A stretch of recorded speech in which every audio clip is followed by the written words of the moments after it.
जी नमस्कार साथियों, आप सभी का स्वागत है दिव्य क्लासेज बयाना के ऑनलाइन यूट्यूब चैनल पर। मैं राम शर्मा। शिक्षण विधियों की इस सीरीज में आज हम दूसरा महत्वपूर्ण कौशल भाषण कौशल के बारे में अध्ययन करेंगे मित्रों। जी मित्रों, हमने श्रवण कौशल हिंदी भाषा का और संस्कृत भाषा दोनों का ही श्रवण कौशल कल की क्लास में किया था। तो मित्रों, उसी कड़ी में आगे बढ़ते हुए आज हम भाषण कौशल के बारे में अध्ययन करेंगे। भाषण कौशल के बारे में अध्ययन करेंगे मित्रों। जी मित्रों, बिल्कुल मैंने कहा था कि किसी भाषा में दक्षता प्राप्त करने के लिए भाषाई कौशलों का आना आवश्यक है, जरूरी है। और उन्हीं कौशलों का विकास बालक में करने के लिए हम 4 भाषाई कौशलों का अध्ययन करते हैं। 4 भाषाई कौशल मित्रों मैंने आपको ट्रिक के माध्यम से बताए। शुभोपली के माध्यम से मैंने आपको 4 भाषाई कौशलों का क्रम बताया मित्रों। सुनना, बोलना, पढ़ना और लिखना। मित्रों, ये 4 भाषाई कौशल हैं और कौशल किसी भी भाषा में दक्षता प्रदान करने के आवश्यक कारक होते हैं, आवश्यक तत्व होते हैं मित्र। तो उसी क्रम में आज हम भाषण कौशल, जिसे अपन हिंदी में बोलते हैं बोलना, जिसे अपन क्या कहते हैं मित्रों, बोलना। और बोलने को ही अपन कहते हैं मौखिक अभिव्यक्ति, क्योंकि मैंने बताया कि 2 कौशल ग्रहणात्मक होते हैं और अपने 2 कौशल अभिव्यक्तात्मक होते हैं। अभिव्यक्तात्मक कौशल वो होते हैं जिनसे अपने विचारों की हम अभिव्यक्ति कर सकें, अपने विचारों की क्या कर सकें मित्रों, अभिव्यक्ति कर सकें। तो हम अपने विचारों की अभिव्यक्ति 2 कौशलों के माध्यम से करते हैं। या तो अपन अपने विचारों की अभिव्यक्ति मित्रों बोलकर करते हैं या करते हैं लिखकर। और बोलना और लिखना ये दोनों कौशल ही अभिव्यक्तात्मक कौशल हैं, जिसमें हम सामने वाले के लिए अपने विचारों की क्या करते हैं, अभिव्यक्ति करते हैं मित्रों। तो इसी क्रम में आज हम अध्ययन करेंगे बोलना मौखिक अभिव्यक्ति का।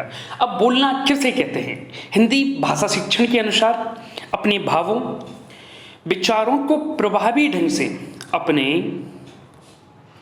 अपने भावों विचारों को प्रभावी ढंग से सार्थक शब्दों में, सार्थक जिनका कोई ना कोई अर्थ हो, सार्थक शब्दों में बोलकर व्यक्त करना। भाषण कौशल के माध्यम से हम अपने भावों को विचारों को प्रभावी ढंग से सामने वाले के आगे सार्थक शब्दों में बोलकर व्यक्त करते हैं, उसकी अभिव्यक्ति करते हैं।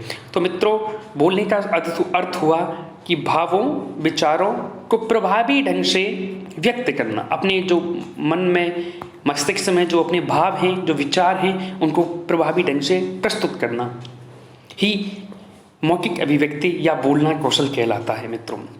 इसमें सामान्य सी शर्त होती है कि इसमें वक्ता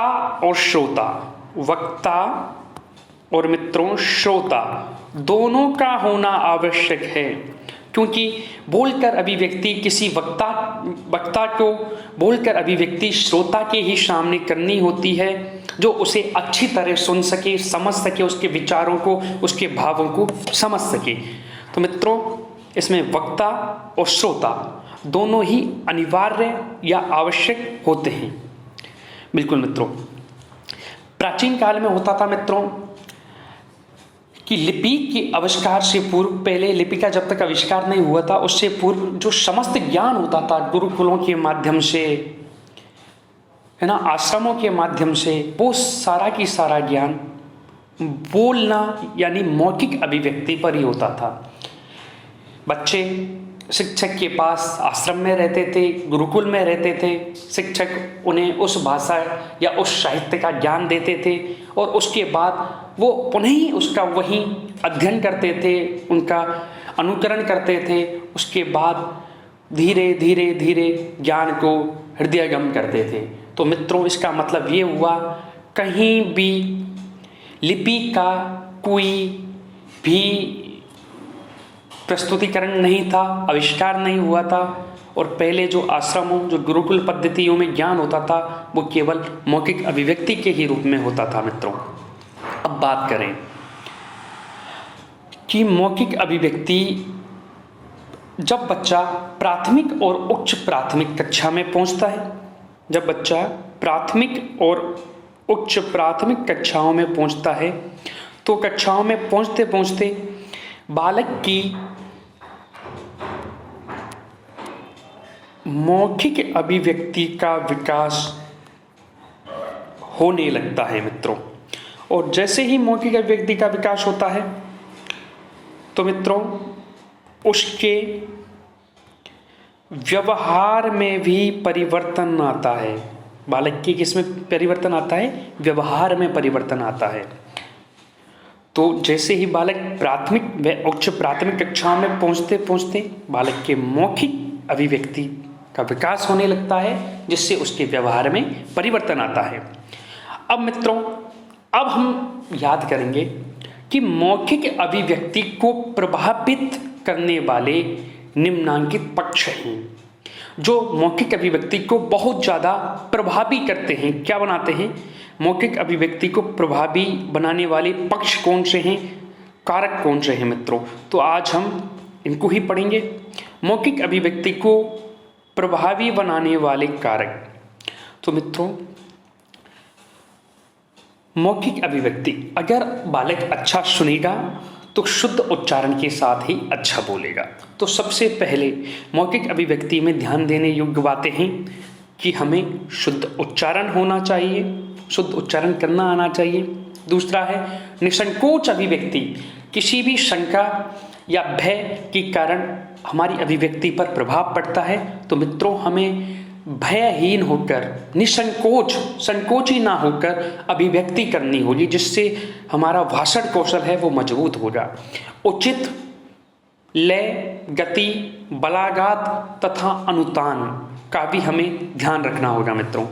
उचित गति पर हमें कहाँ रुकना है, कहाँ बोलना है, कहाँ स्वर ऊंचा करना है, कहाँ स्वर मंद करना है, कहाँ पर हमें अल्प विराम लेना है, कहाँ हमें पूर्ण विराम लेना है, किस शब्द को किस लय में बोलना है, किस स्वर में बोलना है। तो ये सारी बातें हमारे मौखिक कौशल को प्रभावी बनाते हैं। नंबर 4 है उचित हाव भाव। अपनी बॉडी लैंग्वेज भी हमारे मौखिक कौशल को, एक अभिव्यक्ति कौशल को या भाषण कौशल को मजबूत बनाती है। और हमारे विचारों में क्रमबद्धता, एक गतिशीलता होनी चाहिए। अपनी जो विचार, जिस पर अपन भाषण बोल रहे हैं या किसी कविता का भी पठन अपन कर रहे हैं, कविता का, किसी नाटक का भी हम अभिनय कर रहे हैं, तो उसमें भी हमारे जो विचार हैं, विचारों में गतिशीलता होनी चाहिए। हम विचारों को क्रमबद्ध रूप से बोलें। ऐसा नहीं कि एक लाइन हमने बोली और दूसरी लाइन 2 मिनट बाद बोल रहे हैं, तो उसमें क्या है कि विचारों में क्रमबद्धता नहीं होती है, जिससे सामने वाला, सुनने वाला जो श्रोता होता है वो नीरस हो जाता है मित्रों। क्या हो जाता है? नीरस हो जाता है, उसे समझ में नहीं आता मित्रों। तो ये मौखिक अभिव्यक्ति को प्रभावी बनाने के कुछ पक्ष थे मित्रों, जिनको हमने यहाँ पर चर्चा किया। अब देखते हैं कि मौखिक अभिव्यक्ति के रूप कितने होते हैं। मौखिक अभिव्यक्ति के रूप कितने होते हैं? तो मित्रों, जो भाषण कौशल है, भाषण कौशल के रूप मान लो या मौखिक अभिव्यक्ति के रूप मान लो। अगर हम बात करें सामान्य रूप से, तो सामान्य रूप से जो मौखिक अभिव्यक्ति के रूप होते हैं वो 2 होते हैं, अनौपचारिक और औपचारिक। औपचारिक वो होता है जिसपे अपन भाषा ही, अपनी साहित्यिक भाषा का प्रयोग करें। अनौपचारिक बातचीत वो होती हैं जिसे हम घर परिवार में बात करते हैं, अपनी मातृभाषा में बात करते हैं। तो औपचारिक बातचीत वो होती हैं जिनमें अपन व्याकरणिक दृष्टि से शुद्धिकरण करके बोलें और साहित्यिक भाषा का ही प्रयोग करें। वो औपचारिक मौखिक अभिव्यक्ति का रूप है। और अनौपचारिक है अपनी घर संबंधी, परिवार में मातृभाषा के रूप में बातचीत करना। तो मातृभाषा में बातचीत करना वो तो एक अनौपचारिक रूप हो गया मौखिक अभिव्यक्ति का। अपन बात करें औपचारिक रूप में, तो औपचारिक रूप के भी दो प्रकार होते हैं मित्रों। एक तो साहित्यिक पक्ष होता है और एक होता है व्यावहारिक पक्ष। साहित्यिक रूप में अपन दो प्रकार लेते हैं। तो साहित्यिक भाषा का साहित्यिक रूप होता है जिसमें हम विभिन्न विधियों का प्रयोग करते हैं, विभिन्न प्रविधियों की यूज में लेते हैं, विधियों की प्रविधियों के भी हम यूज में लेते हैं उनको। जैसे अपन हम बात करेंगे साहित्यिक रूप में, अगर हम जाएं मौखिक अभिव्यक्ति के विकास के लिए, तो वर्णन से मित्रों अभिप्राय है कि व्यक्ति किसी वस्तु, किसी स्थान या घटना का यथा तथ्य वर्णन करे, उसके गुण, उसके दोष, उसकी विशेषता, उसके तथ्य आदि का ब्यौरावार प्रस्तुत करे, तो ये होता है वर्णन। ये क्या होता है मित्रों? वर्णन। इससे क्या है, भाषण कौशल मजबूत होता है, अपना भाषण कौशल पुष्ट होता है। इससे दूसरा लाभ क्या है, इससे विद्यार्थियों की अवलोकन शक्ति, विद्यार्थी पक्ष विपक्ष, पक्ष विपक्ष, गुण दोष, लाभ हानि आदि के बारे में जानकारी प्राप्त करते हैं मित्रों। अवलोकन शक्ति होती है। अवलोकन यानी देखना। अवलोकन का मतलब होता है देखना, देखकर अपनी कल्पना शक्ति के अनुसार उसका वर्णन करना ही अवलोकन कहलाता है। तो याद रखना मित्रों, आ सकता है यहां से कि किस कौशल के द्वारा छात्रों की अवलोकन शक्ति का विकास होता है। तो याद रखना, भाषण कौशल के द्वारा छात्रों की अवलोकन शक्ति का विकास होता है और इसकी प्रमुख प्रविधि है वर्णन प्रविधि। कौन सी? वर्णन विधि। अब बात करें अपन कहानी की मित्रों। मौखिक अभिव्यक्ति के लिए कहानी एक महत्वपूर्ण भूमिका निभाती है मित्रों। बच्चों को कहानी सुनना और सुनाना बहुत अच्छा लगता है। इस कहानी के विषय में बालकों की आयु के साथ कहानियां बदलती रहती हैं। जैसे आरंभ में छोटे बच्चों को पशु पक्षियों और परियों की कहानी अच्छी लगती है, किंतु धीरे धीरे बाल्यावस्था में जाकर बालक साहस, संघर्ष और युद्ध की कहानियों में रुचि लेता है। लेकिन किशोर अवस्था में जाके बालक समस्या समाधान की कहानियों में अच्छी रुचि लेता है।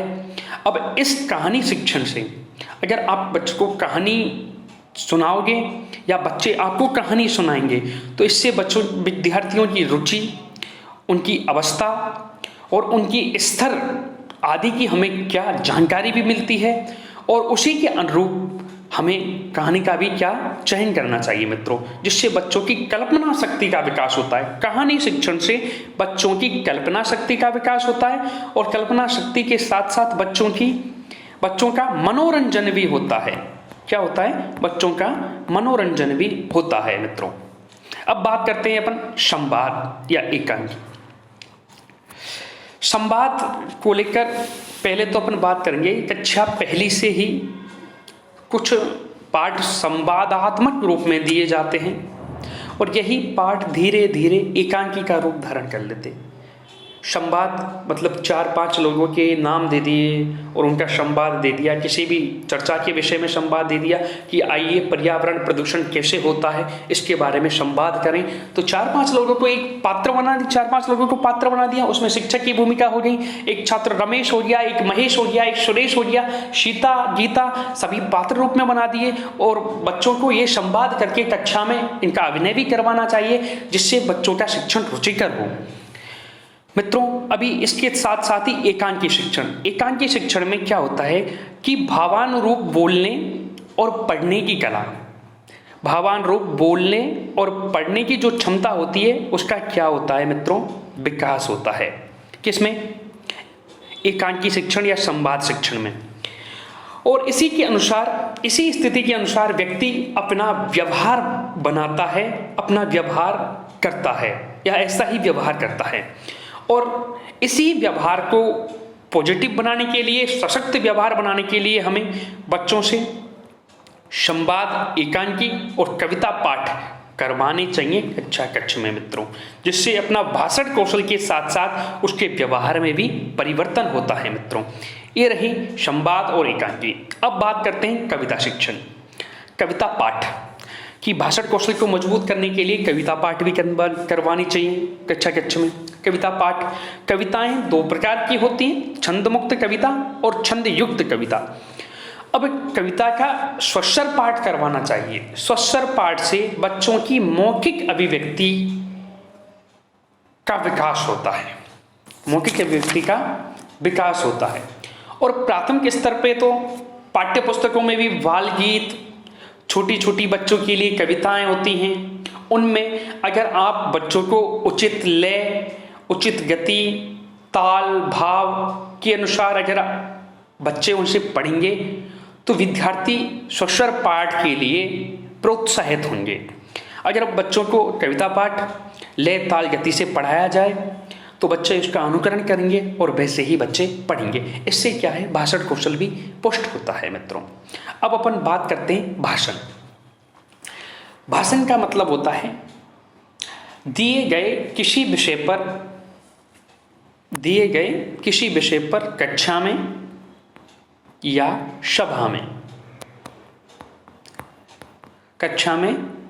में अपने विचारों को क्रमबद्ध रूप से व्यक्त करना। तो भाषण का मतलब हुआ कि किसी विषय पर या तो सभा के बीच में या फिर कक्षा कक्ष में अपने विचारों को व्यक्त करना। निश्चित समय में अपने विचारों को व्यक्त करना होता है मित्रों। भाषण में श्रोताओं के भावों और विचारों को समझना होता है और उनको प्रभावित भी करना होता है। भाषण के द्वारा भाषण शिक्षण, भाषण कौशल, बोलना, एक शुद्ध उच्चारण होता है मित्रों। एक अच्छे शब्दकोश का निर्माण होता है, शब्द हमें मिलते हैं, शब्दकोश का निर्माण होता है। तो भाषण कौशल के अंतर्गत यही आता है मित्रों। अब बात करते हैं हम वाद विवाद प्रतियोगिता। वाद विवाद प्रतियोगिता में आप बच्चों के ग्रुप बनवा दीजिए, बच्चों का समूह बनवा दीजिए और बच्चों से किसी विषय पर तर्क वितर्क करने के लिए कह दीजिए, या बच्चों से क्वेश्चन पूछिएगा, कौन सा क्वेश्चन कौन बता रहा है, कौन नहीं बता रहा, तो उसके गुण दोष, लाभ हानि, विशेषताएं आदि के बारे में चर्चा करके दोनों ग्रुपों के ही आपस में विचारों को मिलान किए तर्क वितर्क करवाने चाहिए। तो यही ये वाद विवाद जो विधि होती है वो भाषण कौशल को भी पुष्ट करती है मित्रों। ये हुए अपने भाषण कौशल के साहित्यिक रूप: वर्णन विधि, कहानी विधि, संवाद एकाकी नाटक विधि, कविता पाठ, भाषण और वाद विवाद विधि। अब अपन बात कर लेते हैं व्यावहारिक विधि। व्यावहारिक विधि का मतलब है एक जो हमारे व्यवहार में काम आए, भाषा का वह रूप जो हमारे व्यवहार में काम आए। किसी के लिए अगर किसी व्यक्ति ने आपका कोई भी कार्य किया है तो उसको हमें धन्यवाद ज्ञापन करना चाहिए, धन्यवाद देना चाहिए। कोई व्यक्ति आपके विद्यालय में आपके यहाँ घर आ रहा है तो उसका हमें स्वागत करना चाहिए। अगर कोई व्यक्ति अतिथि रूप में आता है और अनजान है तो उससे परिचय करना चाहिए और उसको अपना परिचय देना चाहिए मित्रों। संवेदना प्रकटीकरण: अगर कोई व्यक्ति किसी दुख या समस्या में है या किसी कारण से वो दुखी है तो उसको ऐसा महसूस करवाना कि हम उसके साथ हैं, उसको संवेदना देना, उसको ढांढस बंधाना। तो ये सारे जो रूप हैं ये भाषा मौखिक अभिव्यक्ति के क्या हैं? व्यावहारिक रूप हैं मित्रों। कौन से रूप हैं? व्यावहारिक रूप। अब बात करते हैं मौखिक अभिव्यक्ति विकास के साधन। अब मौखिक अभिव्यक्ति विकास के साधन दो प्रकार से होते हैं, या तो व्यक्तिक रूप से या फिर प्रौद्योगिकी रूप से। अब व्यक्तिक साधन कौन कौन से हैं? व्यक्तिक साधन वही हैं औपचारिक और अनौपचारिक, जो हमने मौखिक अभिव्यक्ति के विकास के या हमें जो विधियां पढ़ी थी मौखिक अभिव्यक्ति के रूपों में, जो साहित्यिक और व्यावहारिक रूप में हमने पढ़ा था, वही इसमें व्यक्तिक साधनों के रूप में आते हैं। जैसे औपचारिक रूप से और अनौपचारिक रूप से बातचीत करना। औपचारिक पक्ष अपना साहित्यिक पक्ष हुआ, घटना विधि, वर्णन विधि। कोई घटना घट जाती है तो उसका उसका वर्णन करना, उस घटना को बताना, उस घटना के पक्ष विपक्ष के बारे में बोलना, अपने विचार व्यक्त करना। वर्णन विधि में आपको बताया है मैंने, चित्र वर्णन विधि, जिसे बच्चों के सामने चित्र प्रस्तुत करना और बच्चों से बुलवाना ये किसका चित्र है, उस पर बच्चों के विचारों को व्यक्त करना। कहानी शिक्षण में बच्चों को स्तरानुकूल कहानी सुनाना या बच्चों से कहानी सुनना, जिससे बच्चों की कल्पना शक्ति और मनोरंजन का विकास, बच्चों की कल्पना शक्ति का विकास हो और बच्चों का भी मनोरंजन हो। कविता पाठ करना, उचित लय ताल गति सुर भाव के अनुसार सुस्वर रूप से कविता का पाठ करना। वीर रस माधुर्य गुण ओजस्वी कविता और वात्सल्य रस से परिपूर्ण कविताओं का पाठ करना, जिससे बच्चों में सांवेगिक रूप से बच्चे मजबूत हों। अब व्यावहारिक जो हैं औपचारिक रूप का ही व्यावहारिक रूप है, वो व्यावहारिक रूप है बच्चों के साथ जैसे विद्यालय में बाल सभा का निर्माण करना, बाल संसद बनवाना, बच्चों को ही बोलना कि सभी आपस में बैठकर एक बाल सभा का गठन कीजिए, बाल संसद का गठन करवाना, जिससे क्या है कि बच्चों में नेतृत्व क्षमता का गुण पैदा होता है, नेतृत्व क्षमता का विकास होता है। वाद विवाद प्रतियोगिता मैंने आपको बताया है, बहुत बार आया है, वाद विवाद और भाषण प्रतियोगिता। वाद विवाद करवाना, एक दूसरी कक्षा के मध्य वाद विवाद करवाना, किसी विषय पर बच्चों को अपने विचार व्यक्त करने के लिए भाषण के रूप में बच्चों से बुलवाना।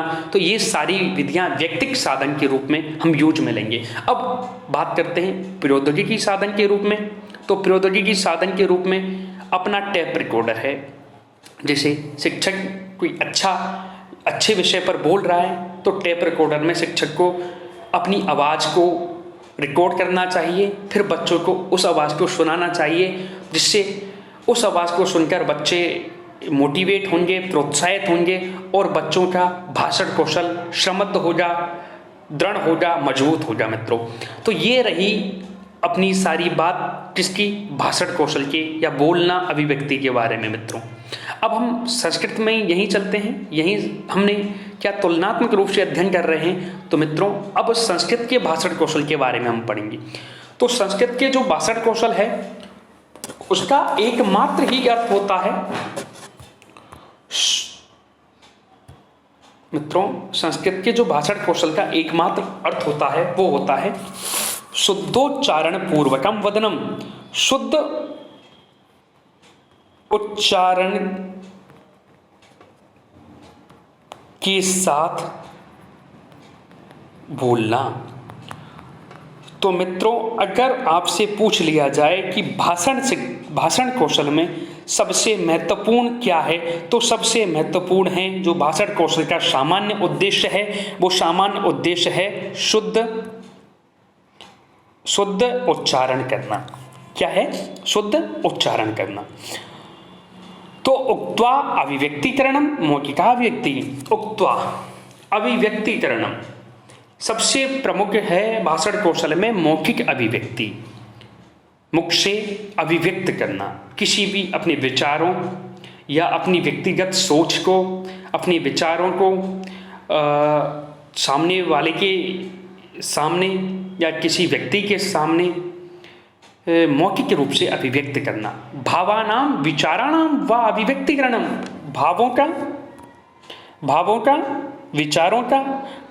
भावों और विचारों का अभिव्यक्तिकरण ही क्या कहलाता है? भाषण कौशल कहलाता है मित्रों। इसका सामान्य उद्देश्य है शुद्धोच्चारणम। क्या है मित्रों? इसका सामान्य उद्देश्य है, भाषण कौशल का सामान्य उद्देश्य है शुद्धोच्चारणम।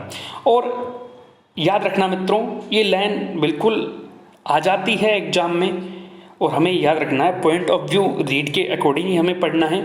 तो मित्रों इसका परम प्रयोजनम, परम उद्देश्य क्या है? इसका परम उद्देश्य, क्योंकि भाषण कौशल से अनर्गल मनोरंजन भी होता है। क्या होता है? अनर्गल मनोरंजन भी होता है। भाषण कौशल से क्या होता है मित्रों? अनर्गल मनोरंजन होता है। अब भाषण कौशल के प्रकार, भाषण कौशल की क्या रूप है?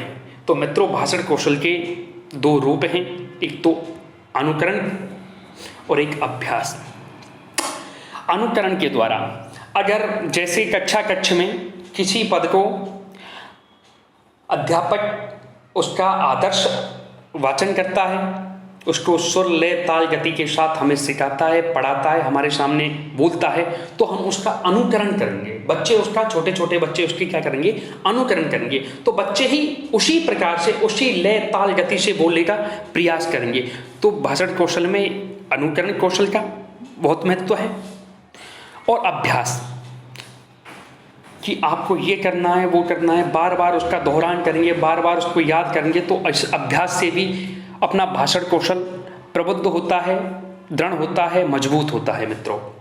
अब हम बात करते हैं कि हमें भाषण कौशल की आवश्यकता क्यों पड़ी। हमें भाषण कौशल की आवश्यकता क्यों पड़ी? क्योंकि मित्रों सबसे प्रमुख उद्देश्य है भाषण कौशल का भावाभिव्यक्ति, भावों की अभिव्यक्ति, भावों को ग्रहण करना, शुद्ध उच्चारण करना, शब्द भंडार में वृद्धि करना तथा सभाओं में सक्रिय सहभागिता हेतु भावानुरूप आरोहे अवरोहे क्रम में, भावानुरूप आरोहे अवरोहे क्रम में ज्ञान हेतु, आरोहे अवरोहे क्रम में ज्ञान हेतु महत्वपूर्ण कारण है और महत्वपूर्ण आवश्यकता है भावाभिव्यक्ति, यानी विचारों की मुख्य द्वारा अभिव्यक्ति ही करना भाषण कौशल का महत्वपूर्ण उद्देश्य है, सामान्य उद्देश्य है। अब शुद्ध उच्चारण भी उसका ही उद्देश्य रहेगा। अब बात करते हैं कि इनकी क्या शिक्षण विधियां होती हैं, कौन सी शिक्षण विधि होती है जो कक्षा कक्ष में अध्यापक जिनका प्रयोग करके कक्षा कक्ष में या विद्यालय में भाषण कौशल को मजबूत बना सके, बच्चों के भाषण कौशल का विकास कर सके। कथा कथन विधि, वही सारी विधियां हैं, चाहे वो आप हिंदी में ले लो, चाहे आप संस्कृत में ले लो, सारी की सारी विधियां वही हैं मित्रों। कथा कथन विधि जैसे कहानी सुनाना, बच्चों से कहानी सुनना, अलग अलग स्तर के अनुसार ही बच्चों को कहानी सुनाना। भाषण स्पर्धा, विभिन्न विभिन्न प्रकार के व्यक्तिगत विभिन्नताओं के आधार पर बच्चों को बांट देना और व्यक्तिगत विभिन्नताओं के आधार पर बच्चों को किसी विषय पर बोलने के लिए विषय वस्तु उपलब्ध करवाना और बच्चों से प्रतिस्पर्धा करवाना, ये भाषण प्रतिक्रिया के अंतर्गत आता है। वाद विवाद, बच्चों को दो समूह में बांट देना और बच्चों को किसी विषय वस्तु को दे देना और उस विषय वस्तु पर तर्क वितर्क करवाना, बच्चों के साथ तर्क वितर्क करवाना, ये वाद विवाद होगा। समूह भाषण, समूह भाषण का मतलब हुआ कि बच्चों को पात्रानुसार बच्चों की कार्यविधि समझा देना और बच्चों को समूह में बुलवाना। अंत्याक्षरी विधि, बच्चों के समूह को बांट देना और अंताक्षरी किसी शब्दकोश पर, शब्दकोश के आधार पर बच्चों से किसी शब्द का अर्थ पूछना, एक दूसरे से दूसरे का अंताक्षरी विधि के द्वारा बच्चों से शब्दों का अर्थ याद करवाना और बच्चों से अर्थ पूछना। इससे क्या है, शब्दकोश का निर्माण होता है मित्रों। अनुवाचन, जैसे ही अध्यापक कक्षा कक्ष में आदर्श वाचन करवाता है तो बच्चा उसका अनुकरण करता है। उसके बाद ही तुरंत अध्यापक बच्चे से उसी ही सामग्री को या उसी ही विषय वस्तु को कक्षा कक्ष में दोहरान करवाता है या बच्चे से पढ़वाता है। इसको ही हम अनुवाचन या अनुकरण वाचन कहते हैं। तो इस विधि से भी हम भाषण कौशल को मजबूत बना सकते हैं, भाषण कौशल को श्रमद्ध बना सकते हैं मित्रों। अब रही अपनी अंतिम विधि है वो गीत विधि। गीत विधि के